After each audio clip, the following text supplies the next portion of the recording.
Hello, this is our literary analysis group discussion. My group is just me and John, and this is for the short story, how to tell a true war story. So we had some guided questions, and these are our answers to them. All right, so the first question, underline, or it's not really a question, but underline a sentence or two that you found particularly powerful. And there were two that I found particularly powerful, and one of them was that a true war story is never moral. It does not instruct, nor encourage virtue, nor suggest models of proper human behavior, nor restrain men from doing the things they have always done. If a story seems moral, do not believe it. And it's like getting at your morals and stuff. The second one was that in other cases, you can't even tell a true war story. Sometimes it's just beyond telling, and I think that says a lot to the nature of wars in general and people's experiences from them. So I chose the sentence, but if I could ever get the story right, how the sun seemed to gather around him and pick him up and lift him to a tree, if I could somehow recreate the fatal wetness of that light, that quick glare, the obvious cause and effect, then you would believe the last thing Lemon believed, which for him must have been the final truth. This sentence was similar to Duncan's last one, where a war is just kind of beyond telling, you can't really tell it correctly. And my second sentence was, war is nasty, war is fun, which is rather weird to say that, and I think it's rather gruesome to think war is fun, even though you already said first it was nasty. All right. So the narrator retells the story of Kurt Lemon's death several times. Now for some backstory, Kurt Lemon was the best friend of another character. His name was Rat Kiley. How does it change with each retelling? How does retelling that scene in different ways contribute to the story as a whole? Now, with each retelling, it becomes more and more savage and unbelievable in my opinion.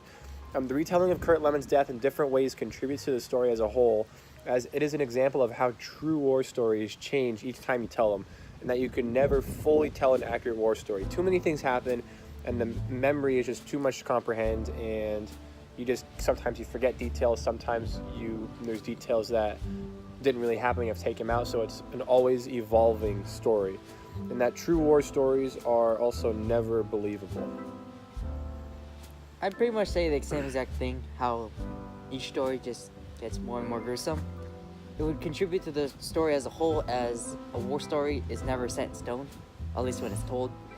Stories can change because of how many things that happen at once, and each story is changed due to the individual's experience and opinion about it. Alright, so why do you think Rat Kiley shoots the baby buffalo in the manner he does? Now for a little backstory on this, in the text, their squadron was going through the jungle in Vietnam, and they encounter a baby water buffalo. The whole scene never happened. The narrator tells us that in the end. But is it true? Why do you think O'Brien, the author, depicts this scene? Why is it a baby water buffalo? What details does he seem to want the reader to focus on, and why? I think Rat Kiley shoots the baby water buffalo in the manner he does because he was grieving and was very emotional about Kurt Lemon's death. This is his best friend. His best friend in the world. He wanted to take out his anger on the thing that caused his friend's death, and in general, hypothetically speaking, that was Vietnam as a whole. And the baby water buffalo represents and has connections to Vietnam, as water buffalo are only really found in Southeast Asian countries. And the age of the water buffalo signifies that the soldiers going into the Vietnam War are essentially high school graduates and they're babies in the real world. And O'Brien wants the readers to focus on the painful details of how the water buffalo died piece by piece, and this can be analogous to how Waterfall. Keep going. Okay. O'Brien wants the readers to focus on the painful details of how the water buffalo died piece by piece. And this can be analogous to how Rat Kiley is feeling about Kurt Lemon. His death is tearing him apart piece by piece brutally, as he was his best friend. What I'd say similar to what I agree with is that it wanted to show his anger towards the Viet Cong because he was shot and killed in the river. But I believe it was a baby buffalo because the area at which he died was the Muddy River, and that's where basically all buffaloes live around. So it just so happened to be the wrong place at the wrong time. And he wanted to focus on how he released his anger onto the buffalo. But he also wanted to show how much the buffalo suffered, or it shows him who's suffering, and how much he wanted to release his anger. Okay, so the fourth question is, the title of this piece suggests that the story will ultimately explain or give instructions for telling a true war story. So, how does one tell a true war story? Now, for one, the title is misleading in my opinion. True war stories are never fully told.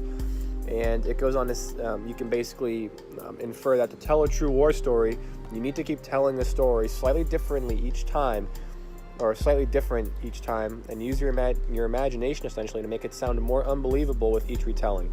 It can be best described by O'Brien himself when he says that it wasn't a war story, it was a love story, it was a ghost story, but you can't say that. All you can do is tell it one more time patiently, adding and subtracting, making up a few things to get at the real truth. You can tell a true war story if you just keep on telling it. Similar to Duncan, I'd say one cannot simply just tell a true war story. It requires a number of factors to tell a story, especially because what happened to that person. They could have a trauma from it, PTSD.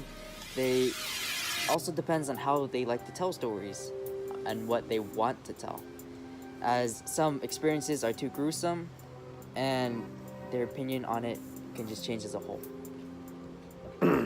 Alright, so what are the particular difficulties according to this narrator in telling the events of war? What is this narrator saying about truth and how I understand it?